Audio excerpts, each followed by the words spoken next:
pimpinan di kantor adalah saya tidak pernah mundur dalam menjalankan tugas dengan segala tantangan yang ada, dengan apa yang terjadi pada kami hari ini. Saya anggap itu sebuah tantangan dan Tuhan pakai kami lebih kuat lagi untuk menjalankan segala tugas. Karena kehidupan dunia hanya sebentar, ya, hanya sebentar saja. Ya. Tapi ketika hidup kita berarti, itu jauh lebih penting. Itu saja dari kami. Nah, netizen di sosial media dihebohkan rumah hakim Pengadilan Negeri Medan terbakar usai jaksa meminta untuk hadirkan Bobi Nasution, menantu Jokowi, di sidang korupsi PUPR ya. Jadi 20 menit setelah meminta Bobi Nasution untuk dihadirkan di sidang tersebut, setelah itu langsung rumahnya terbakar. Dan ini menjadi tanda tanya oleh netizen, kok bisa secara tiba-tiba rumah hakim tersebut terbakar? Apakah memang ini disengaja bentuk teror atau ancaman kepada hakim tersebut? Jangan main-main sama mantu Jokowi. Ada tetangga yang menelpon saya karena sidang saya nggak angkat. Saya WA aja, saya bilang sedang sidang, lalu dibalas rumah bapak terbakar. Pas ngomong begitu saya langsung shock, saya tutup sidang langsung langsung bawa saya dari kantor ke sini dari sepeda motor. Ya. Ternyata setelah sampai di sini orang udah rame dan pintu dijebol untuk memadamkan api. Nah, waktu itu kejadian sekitar 20 menit setelah istri saya pergi, rumah dalam keadaan kosong dan tepatnya kebakar itu di tempat tidur utama, sehingga semuanya habislah. Bahkan pakaian nggak ada lagi, pakaian kantor semua nggak ada lagi. Makanya tadi sore saya sempat beli toko, akhirnya saya pakai malam ini habiskan lagi. Istri juga seperti itu. Ada dokumen berharga Pak yang kebakar Pak? Terutama ada beberapa dokumen kepegawaian, kemudian juga perhiasan istri, yang berhutang, dan ada beberapa dokumen anak-anak. Karena semua dokumen anak-anak kan sama kami yang timbang. Jadi nanti dari proses sudah datang, saya sudah buat laporan tadi mengenai kebakarannya ini. Mudah-mudahan bisa ditindaklanjuti lah. Saya tidak bisa menduga-duga apa penyebabnya. Ya, semoga semua bisa ada ketenangan dan terlebih saya dan istri serta anak-anak bisa tenang menghadapi musibah ini. Itu saja dari kami. Berarti ini rumah pribadi ya Pak? Ya, ini rumah pribadi yang sudah dibeli sejak 2009, tercicil, ini lagi ngapain. Tapi udah ada sebagai musibah yang harus dihadapi. Cuma tadi saya bilang tadi sama pimpinan di kantor, saya bilang saya tidak pernah mundur dalam menjalankan tugas dengan segala tantangan yang ada, dengan apa yang terjadi pada kami hari ini. Saya anggap itu sebuah tantangan dan Tuhan pakai kami lebih kuat lagi untuk menjalankan segala tugas. Karena kehidupan dunia hanya sebentar, ya, hanya sebentar saja. Ya. Tapi ketika hidup kita berarti, itu jauh lebih penting. Itu saja dari kami. Yang lebih aneh lagi ya, cukup banyak tokoh-tokoh masyarakat menyuarakan Bobi Nasution ini supaya ya KPK memanggil terkait kasus Blok Medan, itu pun tidak dipanggil oleh KPK. Nah, sampai netizen ya membandingkan kasus korupsi yang baru saja di OTT oleh KPK, yaitu Kepala PUPR Provinsi Riau dan juga Kepala UPTD yang juga ditangkap oleh KPK. Dan tidak hanya itu saja ya, Gubernur Riau juga ikut diangkut oleh KPK ke Jakarta. Sehingga netizen membandingkan ya, kenapa seperti kasus korupsi yang terjadi Sumatera Utara yang menjerat Kepala Dinas PUPR. Nah, seperti Bobi juga ya ikut diduga terlibat dalam kasus tersebut, kenapa juga tidak diangkut oleh KPK ke Jakarta. Sehingga netizen juga menyimpulkan karena Bobi Nasution adalah mantunya Jokowi, jadi KPK tidak bisa berbuat banyak. Sehingga sekelas hakim saja ya yang memanggil Bobi Nasution untuk hadir di persidangan, rumahnya harus terbakar setelah 20 menit mengeluarkan pernyataan, yaitu untuk memanggil Bobi Nasution untuk hadir di dalam sidang korupsi Dinas PUPR Sumatera Utara. Bobi Nasution dituduh ada hubungan sama kasus korupsi di PUPR-nya Sumatera Utara. Makanya hakim minta sama jaksa untuk menghadirkan Bobi Nasution ke persidangan sebagai saksi. Lah kok bisa? Habis nyuruh kayak gitu, terus rumah hakimnya tahu-tahu kebakaran. Ini adalah sebuah kebetulan yang mencurigakan. Sorry, gua nggak bisa positive thinking habis baca berita itu. Kalau gue bilang ini adalah salah satu bentuk teror dan wajib dicurigain, ada sesuatu yang berusaha ditutupin. Karena situasinya terlalu pas untuk dicurigai. Apakah kita sebagai masyarakat nggak boleh curiga? Gue dukung hakimnya untuk terus ngegas di kasus ini. Jangan kalah sama teror. Tunjukin masih ada hakim yang jujur dan bernyali di negeri ini. Walaupun nyawa jadi taruhan. Apel. Yang kondisi tidak memungkinkan orang menangkap orang seperti Bobi. Gimana? Ya, kondisi hukum yang tidak memungkinkan orang menangkap orang posisi seperti Bobi. Nggak mungkin menangkap seorang gubernur. Ini saya coba untuk menggali nih. Kan gubernur mungkin aja ditangkap. Ya, kenapa gubernur Bobi tidak mungkin ditangkap? Ada 5 alasan kenapa Bobi bisa menyatakan aman. 1, hampir semua orang dekat kekuasaan, nanti saya ceritakan faktanya, itu tidak pernah bisa disentuh hukum. Itu satu. Dan Bobi termasuk orang dekat kekuasaan. Dia mantu Presiden Joko Widodo yang sangat dihormati oleh Presiden Prabowo. Kan sebutkan siapa yang tidak pernah tersentuh hukum. Nanti saya ceritakan satu persatu. Oke, silakan. Yang kedua, bahwa tidak akan bisa menyentuh orang yang menyumbang kepada kekuasaan. Menyumbang suara, menyumbang dana, menyumbang lain. Itu tidak pernah kesentuh. Nanti saya kasih contoh. Dan sepertinya korupsi ini termasuk itu. Oke, yang ketiga, dia tidak akan menyentuh orang yang jadi kacung oligarki. Tidak akan pernah kesentuh. Saya kasih contoh aja. Jadi Bobi tenang aja. Kalau perlu rekreasi lah keluar negeri sama istri sama anak-anak. Kepala desa Kohot saja, kepala desa loh, sudah ditangkap, dibebaskan. Karena dia kacung oligarki. Oligarki ini maksudnya pengusaha besar? Ya, pengusaha besar yang menyembah kekuasaan. Kasus Kohot itu adalah, yang supaya publik paham, itu adalah orang yang memagar laut di PIK 2. Dan sekarang udah ditangkap pun dibebaskan. Jadi apalagi sekarang bebas ya? Iya, apalagi Bobi gubernur, bukan kepala desa loh. Ya. Yang keempat, tidak akan menyentuh para buzzer kekuasaan, tidak akan menyentuh. Dan yang kelima adalah ini KPK yang menangani. KPK itu masih di ujung telunjuk Jokowi. KPK masih di ujung telunjuk Pak Jokowi. Ya. Ada argumentasi soal itu? Orang masih yang menunjuk pimpinan KPK ini Jokowi. Yang kedua, pimpinan KPK itu polisi aktif. Jadi kalau macam-macam bisa di-remote dari Trunojoyo. Dari Trunojoyo bisa remote. Jadi itulah 5 alasan saya menyatakan Bobi kau aman. Jadi judulnya ganti aja. Bobi pasti aman. Karena tidak ada yang berani menangkap termasuk KPK. Jangan menangkap maksudnya. Menetapkan tersangka Bung Said tidak bisa. Dan Bobi kan sudah terbukti. 3 kali kasus kan sebelumnya yang dilaporkan. Satu tentang kasus yang diungkap almarhum Faisal Basri bahwa ada kasus tentang pelunjupan nikel bersama Airlangga Hartarto. Itu kan diungkap.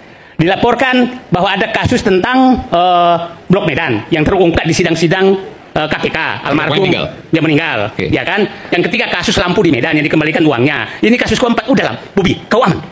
Oke, jadi yang sekarang kondisi rezim sekarang memang begitu. Jadi kondisinya yang nggak memungkinkan Bobi ditangkap, yang dipanggil pun nggak mungkin. Enggak. Mungkin dipanggil untuk membersihkan. Oke. Membersihkan. Nah, yang kedua, maksudnya dipanggil untuk membersihkan bahwa sudah diperiksa tidak terbukti udahlah, cara pembersihannya nanti Anda jelaskan. Gugurkan kewajiban gitu.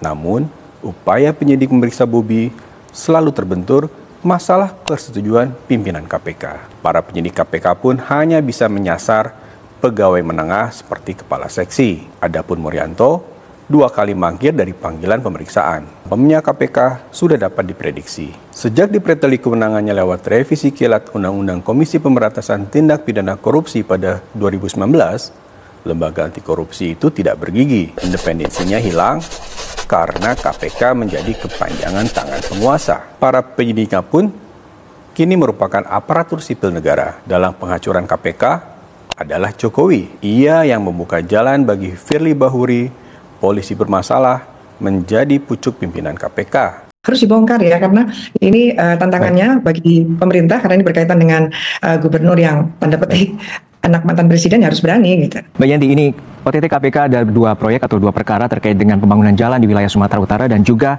pemeliharaan jalan Satuan Kerja Pelaksanaan Jalan Nasional. Artinya ini merupakan proyek strategis daerah di wilayah Sumatera Utara dan Kepala Dinas PUPR yaitu Topan Ginting saat ini ditetapkan tersangka. Lalu seberapa besar peluang KPK untuk memeriksa Gubernur Sumatera Utara untuk meminta keterangan atas mekanisme dari proyek ini?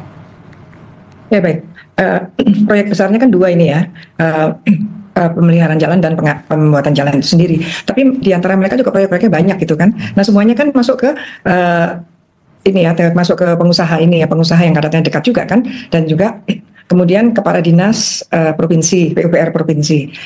Gini, kalau OTT itu pasti sudah ada penyadapan dan sebagainya. Ini kan dibahasnya mulai April, tapi baru kemarin ya, karena OTT kan baru Juni kemarin. Nah sebetulnya seberapa penting, menurut saya sih penting sekali ya namanya gubernur untuk diperiksa. Penting sekali. Jadi gini, yang namanya gubernur ini kepala dinas provinsi itu dekat sekali hubungannya, sampai bahkan ada sudah dirilis bahwa kong kali kongnya sedemikian rupa, bahkan dibilang nanti tunda dulu seminggu supaya nggak mencolok dan sebagainya. Berarti KPK sudah mendapatkan sadapan rencana mereka akan melakukan korupsi dan kemudian ada aliran-alirannya. Nah nanti harusnya ini terlibat apa tidak terlibat ya, ini gubernur harus diperiksa gitu. Jadi jangan juga ragu gitu ya.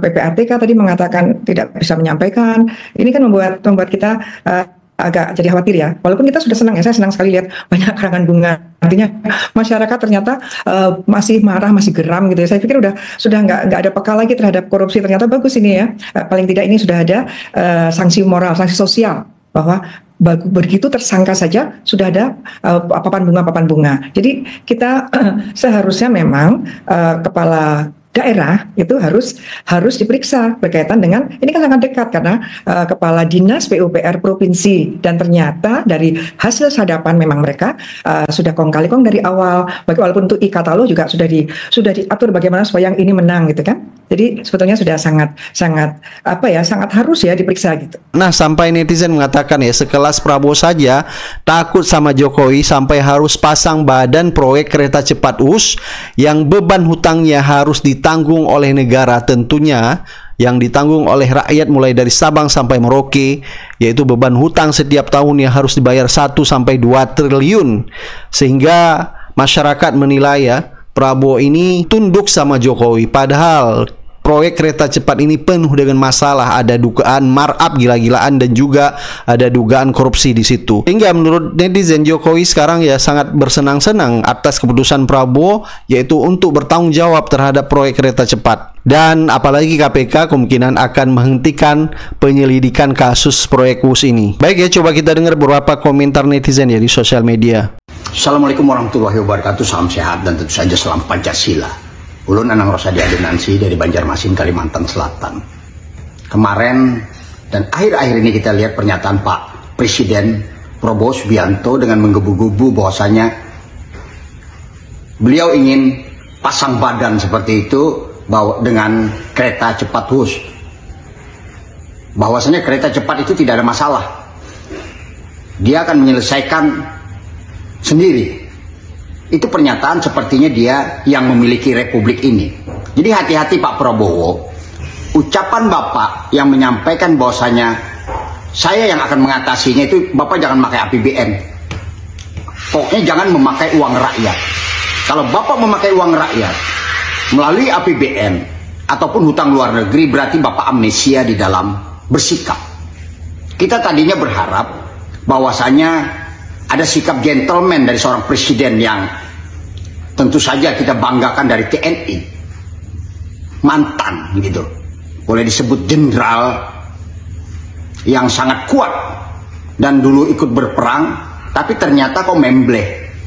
Terus terang saja, tadi kita punya harapan yang sangat besar. Kenapa sekarang kok pasang badan seperti itu?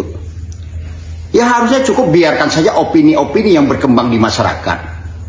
Karena apa? Karena mereka punya hak untuk meminta tanggung jawab Jokowi dan kawan-kawan. Karena itu adalah duit rakyat. Jadi persoalannya bukan pada siapa yang berbuat, tapi soal pada uang rakyat yang digunakan dan rakyat menuntut haknya. Apakah betul dengan biaya yang begitu besar pantas digunakan pada kereta WUS? Itu yang ingin disampaikan oleh masyarakat. Tapi Bapak sepertinya menjadi bemper, seolah-olah melakukan barikade. Itu ancaman halus kepada semua orang, artinya bahwa orang jangan lagi bicara tentang WUS karena itu adalah masalah kecil dan saya akan atasi. Jadi saya rasa Bapak kalau dalam pernyataan seperti itu, saya sudah dapat menyimpulkan dalam sikap politik Bapak adalah amnesia. Satu. Kedua, kemungkinan juga Bapak tersandra oleh pekerjaan-pekerjaan sebelumnya pada saat PSN, sehingga tidak berkutik sama sekali. Biarkan saja misalnya masyarakat menuntut karena mereka punya hak. Lalu Bapak sebagai presiden cukup diam saja, itu sudah bagus. Tapi kalau ini kan seperti melawan arus. Orang belum tuntas membicarakan haknya, lalu Bapak ingin mengambil alih sendirian. Silahkan ambil alih sendirian, tapi jangan pakai APBN. Itu saja pesan saya dari Kalimantan Selatan, Banjarmasin. Kalau Bapak seorang yang hebat, jangan sekali-kali lagi berucap bahwasanya Bapak minta APBN, kan itu adalah uang rakyat. Walaupun Bapak sebagai presiden, tapi uang itu adalah uang rakyat. Presiden sebagai kepala pemerintahan dan kepala negara tentunya juga sama-sama diperintah atas kedaulatan rakyat yang hanya 5 tahun dan bisa berganti nantinya atau stop di tengah jalan. Itu kemungkinan-kemungkinan yang bisa saja terjadi. Tapi hari ini saya ingin menyampaikan khususnya pribadi saya, kekecewaan yang sangat mendalam dan mendasar atas sikap yang diambil oleh Presiden di dalam pernyataannya. Demikian saya sampaikan, salam sehat, salam Pancasila, ciao. Halo guys, akhirnya ada statement yang jelas lah dari Pak Prabowo soal WUS ini. Jadi katanya nggak perlu takut, KCIC nggak perlu takut, saya yang akan bertanggung jawab, masyarakat kita layani. Ya, seperti itulah, seperti biasanya pidato yang sangat heroik dan seolah-olah muncul sebagai pahlawan. Nah, frase kalimat saya akan bertanggung jawab ini kan yang kita tahu, kata saya ini kan merujuk ke pribadi ya, merujuk ke pribadi. Lalu apakah Pak Prabowo akan menggunakan dana pribadi gitu untuk membayar hutang WUS ini? Ya, nggak mungkin lah ya, karena nyatanya pemerintah akan menggelontorkan 1,2 triliun per tahun untuk membayar hutang WUS ini. Ya jadi begini sih, kalimat saya yang akan bertanggung jawab ini mungkin lebih tepatnya adalah rakyat yang akan bertanggung jawab, karena akan menggunakan dana APBN. So, lalu apakah dengan pernyataan ini semua kecurigaan soal WUS, markup anggaran yang lebih dari 3 kali lipat juga 73 triliun lebih dikorupsi, penyalahgunaan kekuasaan, deal-dealan yang nggak jelas, ini akan menguap begitu saja kah? Ini juga yang tadinya bisnis to bisnis tiba-tiba jadi beban negara, beban utang negara. Jadi sebenarnya mau nanti WUS-nya sampai Banyuwangi pun seperti yang dibilang Pak Prabowo, kita nggak permasalahkan itu sebenarnya. Yang kita permasalahan adalah bagaimana proyek ini dijalankan, ya soal markup anggaran dan sebagainya. Lalu apakah memang fungsinya, manfaatnya memang nyata dirasakan oleh masyarakat? Karena kalau kita lihat dengan harga semahal gitu, siapa sih yang menggunakan WUS? Saya aja belum pernah naik WUS. Karena kok saya merasa nggak efisien ya, nggak langsung ke Bandung, mesti transit juga, ya di luar kota. Begitu mahal harganya, jauh lebih efisien saya naik travel lah kalau ke Bandung, kalau nggak bawa mobil. Ya jadi begini sih, ini kan sebenarnya awalnya kasus ini di-trigger dari Pak Purbaya ya, ketika dia mengatakan dengan tegas nggak mau membayar hutang WUS dengan APBN ya, karena kan ini bisnis to bisnis. Jadi dan juga udah ada Danantara yang punya 100 triliun per tahun dari dividen BUMN. Dan dia mengatakan juga, saya nggak akan mungkin bergerak sendiri kalau nggak di backing presiden, ada presiden di belakang saya. Lalu kok tiba-tiba presidennya bicara kayak gini? Ada apa ya? Karena kalau kita lihat kok sepertinya wajah Pak Prabowo ketika berpidato tadi itu soal WUS ini kok seperti pusing banget gitu ya, seperti penuh tekanan. Entahlah apa yang terjadi sebelum ini. Tapi ini seolah menunjukkan bahwa memang ya Purbaya pun nggak bisa apa-apa, karena kuncinya ada di presiden kita. Dan mungkin ketika Pak Purbaya begitu yakin bahwa dia akan di-backing oleh presidennya, dia lupa bahwa ternyata presidennya adalah ya raja omon-omon semata. Salam. Ya, jadi Prabowo pasang badan ya terhadap proyek kereta api cepat Jakarta-Bandung atau proyek WUS. Prabowo pasang badan, Prabowo pasang badan. Saya nggak akan menampilkan videonya, tapi lihat di medsos yang lain banyak pernyataan Prabowo bahwa proyek itu tidak ada masalah. Proyek itu bagian dari public service obligation. Intinya proyek itu nggak ada masalah. Jadi proyek itu akan saya ambil alih tanggung jawabnya, ya, kurang lebih seperti itulah ya. Jadi pernyataan Prabowo ini bagi Termul tentu ini angin segar ya, Termul senang ya. Tapi bagi saya justru ini memuakkan ya. Memuakkan, dan ini akan menjadi bom waktu. Ini menurut analisaku ya, menurut pemikiran saya, insya Allah ini akan menjadi sesuatu yang blunder yang sangat dahsyat nanti untuk Prabowo ini ya. Tapi kalau untuk bagi politikus-politikus yang mencari makan di kekuasaan, tentu akan mengatakan ini bagian dari strateginya Prabowo, kan gitu ya. Prabowo sedang berstrategi. Oke, intinya gini teman-teman ya, saudaraku semua, rakyat Indonesia. Proyek WUS ini intinya yang pertama itu nilai hutangnya, untuk saya baca dari berbagai macam sumber ya, sekitar 116 triliun dengan bunga 1,2 triliun per tahun. Itu intinya. Terus proyek WUS ini, proyek kereta ini adalah proyek yang penuh dengan kontroversi, penuh dengan aroma-aroma korupsi, markup dan lain-lain lah ya. Lalu kemudian proyek kereta cepat ini itu adalah proyek jangka panjang, kurang lebih itu 40-70 tahun. Bunga 1,2 triliun, nanti selesainya proyek ini sekitar 40-70 tahun. Nah, itu digarisbawahi dulu. Jadi kata-kata Prabowo ini ya mungkin kalau untuk membangun sugesti kepercayaan politik ya, untuk investor, untuk macam-macam lah ya, untuk politik, sah-sah saja, boleh-boleh saja. Tapi kalau dilihat secara real, secara hak dan batil, secara hukum kebenaran, hukum sunatullah, ya hukumnya Allah, ini nggak benar. Ya, Prabowo itu menjabat jadi presiden paling tidak 5 tahun, maksimal 10 tahun. Sedangkan proyek WUS ini itu proyek jangka panjang 40 sampai 70 tahun. Dari sini sudah nggak mungkin, nggak masuk akal. Ya mungkin Prabowo itu akan membangun kepercayaan investor atau perbaikan ekonomi, sehingga nanti begitu dia lengser akan diteruskan mungkin ya dengan presiden selanjutnya. Tapi kan ini kan rancu, absurd, sesuatu yang belum jelas. Oke ya. Nah, bagaimana mungkin Prabowo mau ambil alih proyek ini gitu kan? Sedangkan umur dia nggak tahu kapan wafat. Jabatan dia cuma 10 tahun. Lalu yang kedua, Prabowo mau menyelesaikan saya ambil alih, itu maksudnya apa? Apa mau dibayar pakai uang pribadi? Ya, kan itu, ini negara kan bukan negaranya Prabowo, ini negara Indonesia ini milik rakyat. Ya, berarti kalau memang saya ambil alih ya berarti jangan dibayar pakai APBN. Kalau dibayar pakai APBN berarti itu ya bukan diambil alih sama Prabowo berarti. Gitu saudaraku ya. Jadi kasihan Prabowo ini, kasihan. Sudah banyak orang yang mengeman bahasa Jawa, kembangkanlah. Banyak orang yang mengeman sama Prabowo ini, tapi sayang ya. Tapi kayaknya Prabowo ini nggak mau dieman, nggak mau disayang, gitu kan. Prabowo ini kan dibebani oleh dosa rezim terkutuk, EKN, Gibran, sekarang WUS.